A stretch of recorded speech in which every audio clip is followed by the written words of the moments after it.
اے رسول امی خاتم المرسلین، تجھ سا کوئی نہیں، تجھ سا کوئی نہیں، ہے عقیدہ یہ اپنا بصدق و یقین، تجھ سا نمبر 1، اسلامی تاریخ۔ مکہ میں بت پرستی کی ابتدا۔ قریش کا قبیلہ حضرت ابراہیم علیہ السلام کے دین پر برابر قائم رہا اور ایک خدا کی عبادت کرتا رہا، یہاں تک کہ حضور صلی اللہ علیہ وسلم سے 300 سال پہلے عمرو بن لحی الخزاعی کا دور آیا۔ عمرو مکہ کا بڑا دولت مند شخص تھا، اس کے پاس 20,000 اونٹ تھے جو اس زمانے میں بڑے شرف کی بات تھی۔ ایک دفعہ وہ مکہ سے ملک شام گیا، اس نے وہاں لوگوں کو دیکھا کہ بتوں کو پوجتے ہیں تو ان سے پوچھا، ان کو کیوں پوجتے ہو؟ انہوں نے جواب دیا، یہ ہمارے حاجت روا ہیں، ہماری ضرورتوں کو پوری کرتے ہیں، لڑائیوں میں فتح دلاتے ہیں اور پانی برساتے ہیں۔ عمرو بن لحی کو ان کی بت پرستی اچھی لگی اور اس نے وہاں سے کچھ بت لا کر خانہ کعبہ کے آس پاس رکھ دیے۔ کعبہ چونکہ عرب کا مرکز تھا، اس لیے تمام قبائل میں دھیرے دھیرے بت پرستی کا رواج ہو گیا۔ اس طرح مکہ میں بت پرستی کی شروعات عمرو بن لحی الخزاعی کے ہاتھوں ہوئی، جس کے بارے میں رسول اللہ صلی اللہ علیہ وسلم نے فرمایا، میں نے عمرو بن لحی کو دیکھا کہ وہ جہنم میں اپنی آنتیں گھسیٹتا ہوا چل رہا ہے۔ نمبر 2، حضور صلی اللہ علیہ وسلم کا معجزہ، کھجور کی شاخ کا تلوار بن جانا۔ غزوہ احد میں حضرت عبداللہ بن جحش رضی اللہ عنہ کی تلوار ٹوٹ گئی، آپ صلی اللہ علیہ وسلم نے ایک کھجور کی شاخ ان کے ہاتھ میں دے دی، پس وہ تلوار بن گئی۔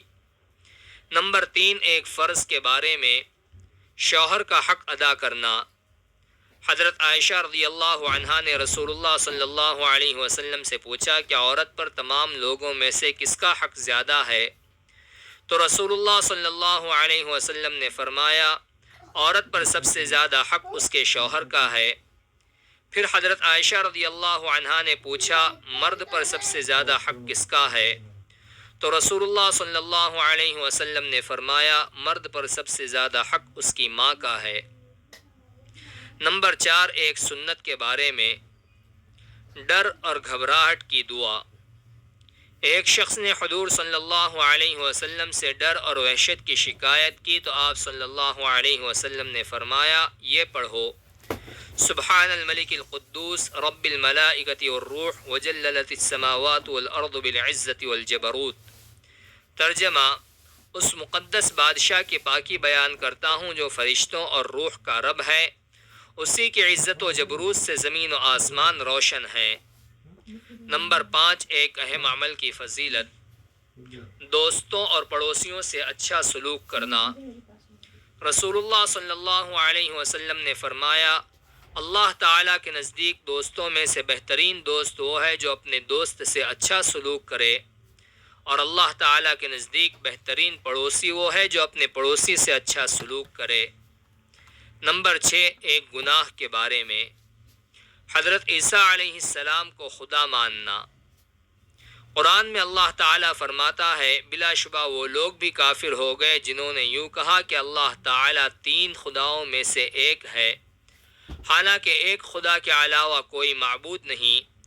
اور اگر یہ لوگ ان باتوں سے باز نہیں آئیں گے تو جو لوگ ان میں سے کفر پر قائم رہیں گے ان کو ضرور دردناک عذاب پہنچے گا۔ نمبر 7، دنیا کے بارے میں، دنیا میں کھانا پینا چند روزہ ہے۔ قرآن میں اللہ تعالیٰ فرماتا ہے، تم دنیا میں تھوڑے دن کھا لو اور اس سے فائدہ اٹھا لو، بے شک تم مجرم ہو، یعنی یہ دنیاوی زندگی چند روز کی ہے، اگر اس کے پیچھے پڑ کر اپنی آخرت کی زندگی کو بھلا دو گے تو قیامت کے دن تم مجرم بن کر اٹھو گے۔ نمبر 8، آخرت کے بارے میں، کم درجے والے جنتی کا انعام۔ رسول اللہ صلی اللہ علیہ وسلم نے فرمایا، ادنا درجے کا جنتی وہ ہوگا جس کے 1000 محل ہوں گے، ہر 2 محلوں کے درمیان 1 سال کے برابر چلنے کا فاصلہ ہوگا۔ یہ جنتی دور کے محلوں کو اسی طرح دیکھے گا جس طرح قریب کے محلوں کو دیکھے گا۔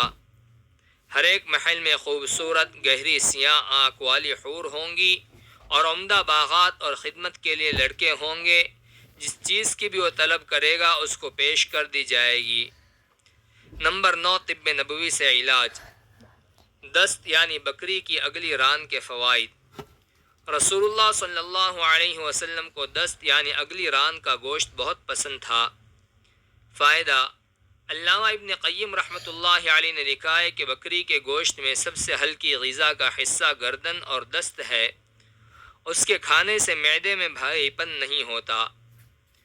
نمبر 10، نبی صلی اللہ علیہ وسلم کی نصیحت۔ رسول اللہ صلی اللہ علیہ وسلم نے فرمایا، دنیا سے بے رغبتی اور آخرت کی رغبت پیدا کرنے کے لیے موت کو یاد کرنا کافی ہے۔